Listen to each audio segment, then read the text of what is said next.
السلام عليكم أصحابتي إذا جعلنا ميل بدونك كجوكتان أحبابي سود وهذا وولاشين نولين الليدي بس يا مركله ما أنتوا حان جعلستي إن لو ذاقو عبتانك رمضانك ما داو رمضانك كم يسوني هاي عبتان عافماتك وفي عن تلك قفك بين آدمك قرحين هاي ونكسن إذا لو ذاقو سود وهذا ميل بدونك كجوكتان أصحابتي إذا أنجعل هاي وأصل صعنينا إن شاء الله هدي أتيم نولين كمتاي لاكسار شرقري wixii fikrana commentiga ayaad igu dhaafi kartaa haddii aad team noolina kamid ahayn ku soo bir oo subscribe guduudka ah taabo gambaleelka furo oo all dhaho yacni rukumo si aad u noqdo daawadaha ugu horeeya ee hela fiidiyowyada aan soo gelino okay asxaabteyda aan jeclahay waa hubaal cabitaankan haddii aad samaysato in aad wax badan isaga garan doonto jirkana aad ugu wanaagsan wuu fiican yahay maasha Allah caafimaad uu leeyahay caruurta aad ugu fiican inaba caadi ma waa hubaal haddii aad mar walba u laasinto in aad ka garan doonto maasha Allah soo asxaabteyda hadda waa bilaabina insha Allah hadda meeshaan saa ujeedaan bas saxaab waxaan ku haystaa qajaar waaye maasha Allah qajaarka faa'iidooyin fara badan ayuu leeyahay soo waa kana hadda qudaarta waa jaraya marka hore waxa qudaarta in aad iska dhaqdaa meesha aad ku sameynaysa aad nadiifidaa maxaa yeelay nadaafadu waa iimaanka barkiis waana caafimaad soo waa inaan ku dadaalnaa caafimaadkeena insha Allah asxaabteyda waa kana hadda qajaarka sidaana u jaray saytuunka maasha Allah asna aad u macaan badan yahay wuu fiican yahay jirka wuu fiican yahay maasha Allah bari waa Ramadaan insha Allah maanta khamiis waaye soo insha Ilaahay nagu gaarsiiyo Ramadaankan kiisa kale caafimaad barwaaqo iyo bashbash insha Allah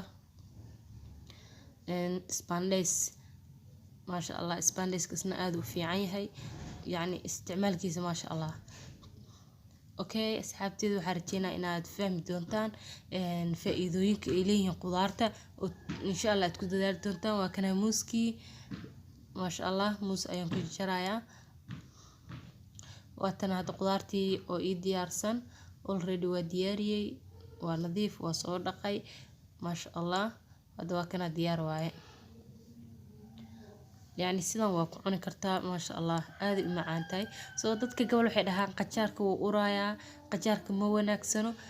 qajaarka yani markii la jaraayo xoogaa urtiisa sax waaye xoogaa shirshir yar leeyahay laakiin maasha Allah cabitaankiisa aad u macaan badan yahay waa hubaal wakiile haddii aad dhamiso ama aad laasimato soo hadda waa soo shiidayaa makiinada cabitaanka ku shubaa barafka markii aad shiidaysid yani waad ku shiidi kartaa aad u fiican yahay inaad ku shiido laakiin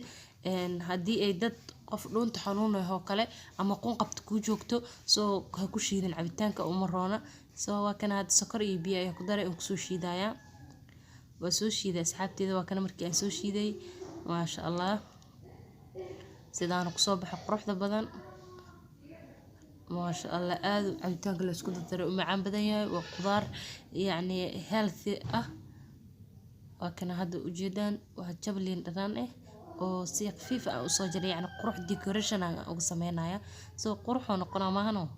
maasha Allah waaye asxaabteyda aan jeclahay haddii aad video ka heshaan like saara share garay la wadaag asxaabtaada wixii ra'yi ah ama fikir ka ay la wadaagi kartaa commentiga ayaad nagu la wadaagi kartaa meel walba adduunka joogto soo dhawaada Ramadaankiisa Ilaahay caafimaad barwaaqo bashbash nagu gaarsiiyo insha Allah waxaan rajeynayaa inaan isla joogi doono ilaa Ramadaanka kale insha Allah iyo kasii badanba waa walaashin noolino idin la jasaakumullahu khayr assalaamu